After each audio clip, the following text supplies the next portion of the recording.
Que ce soit en entretien d'embauche ou en pleine réunion, il y a une chose qui est jugée avant même qu'on ouvre la bouche, notre apparence. Aujourd'hui, on va décortiquer ensemble ce piège, souvent invisible, qui peut pourtant façonner toute une carrière. Alors pour commencer, petite question pour se mettre dans le bain. D'après vous, lors d'un entretien, combien de temps il faut à un recruteur pour se faire une première idée? Une demi-heure, un quart d'heure? Eh bien la réponse est assez dingue. 5 minutes. 5 petites minutes, c'est tout le temps qu'on a pour, comme on dit, faire bonne impression. En 300 secondes à peine, une partie de notre avenir professionnel peut se jouer. Et attendez, ce n'est pas fini. Ce chiffre-là, il est encore plus parlant, 46%. Ça veut dire que près de la moitié des recruteurs avouent avoir déjà une opinion sur un candidat avant même qu'il ait dit un seul mot. Le jugement est rendu avant même le début de la conversation. C'est fou, non? Et attention, ce phénomène, ce n'est pas juste une anecdote. C'est un vrai problème de fond, tellement répandu qu'il est même reconnu par la loi. C'est ce qu'on pourrait appeler le piège ou le sophisme de la première impression. En France, la loi est d'ailleurs très claire là-dessus. L'apparence physique fait partie des 22 critères officiels de discrimination. Et ça couvre tout, le poids, la taille, mais aussi des trucs plus personnels comme les tatouages, les piercings ou même le style vestimentaire. Donc on n'est pas du tout dans une question de goût, mais bien dans un enjeu légal. Et cette réalité légale, on la retrouve complètement dans les mentalités. Ce graphique le montre bien. Une majorité écrasante, 82%, est persuadée que le look joue un rôle au moment de l'embauche.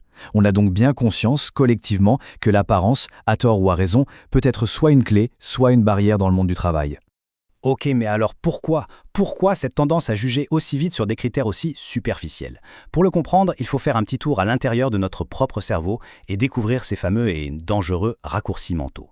Il y a un truc important à comprendre, les stéréotypes. À la base, ce n'est pas forcément une question de méchanceté. C'est avant tout des raccourcis pour notre cerveau. Le monde est super complexe, et pour ne pas griller un fusible, notre cerveau crée des catégories, des boîtes pour simplifier les infos. C'est une fonction naturelle, presque de survie. Mais attention, et c'est là que tout se joue, il y a une différence essentielle à faire. Le stéréotype, c'est la catégorie mentale, le raccourci. Personne avec une crête égale punk. Le préjugé, c'est quand on ajoute un jugement de valeur. C'est un sale punk! Et c'est précisément ce glissement, du classement à la condamnation, qui mène à la discrimination.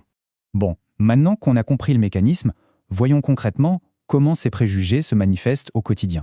On va prendre 4 exemples vraiment frappants. Premier visage du préjugé, le poids. Les personnes en surpoids sont souvent cataloguées, comme le dénonce cette caricature, paresseuses, manquant de volonté. Sauf que ce n'est pas une blague.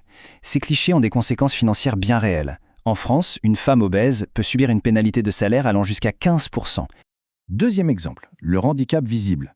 Et là, les stéréotypes sont à double tranchant. D'un côté, on va imaginer une personne hyper courageuse, et de l'autre, on va craindre qu'elle soit moins productive. Le résultat de cette drôle de balance, les chances d'obtenir un entretien sont tout simplement divisées par 2. Troisième facteur, la beauté. Notre cerveau est victime d'un biais super puissant qui nous fait croire que ce qui est beau est forcément bon. Et la conséquence, elle est purement financière. On parle d'une prime à la beauté qui peut augmenter un salaire de 17% et à l'inverse d'une pénalité de laideur qui peut le faire baisser de 10%.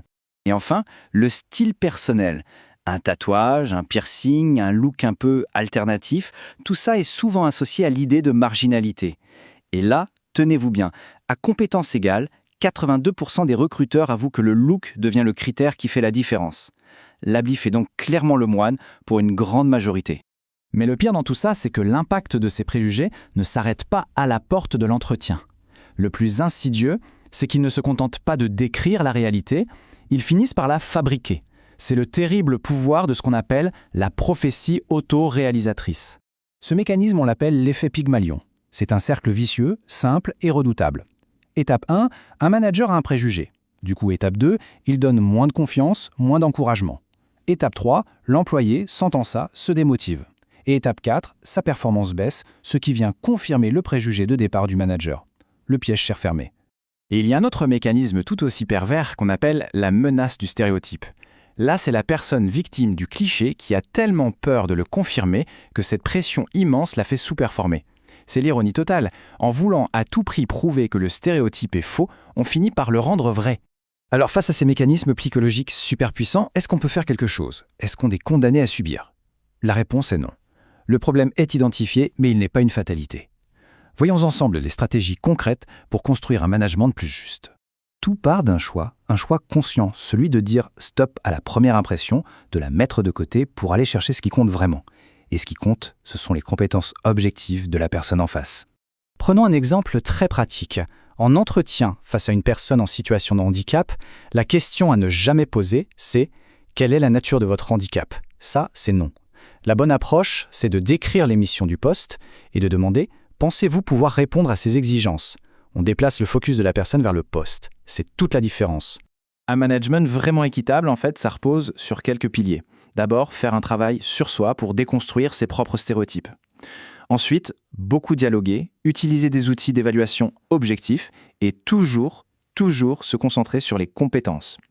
Et enfin, avoir le courage d'intervenir fermement quand on entend des propos discriminatoires dans l'équipe. Au final, se battre contre les préjugés, ce n'est pas seulement une question de justice sociale. C'est aussi une stratégie super intelligente pour une entreprise. Comme le suggère cette image, en regardant au-delà des apparences, on ne recrute pas seulement de manière plus juste, on recrute mieux, en découvrant des talents qu'on n'aurait jamais vus autrement. Et on va se quitter là-dessus avec cette question à garder en tête. La prochaine fois qu'une première impression se forme, que ce soit au bureau ou ailleurs, prenons une seconde pour nous demander qu'est-ce qu'il y a vraiment au-delà de la couverture du livre.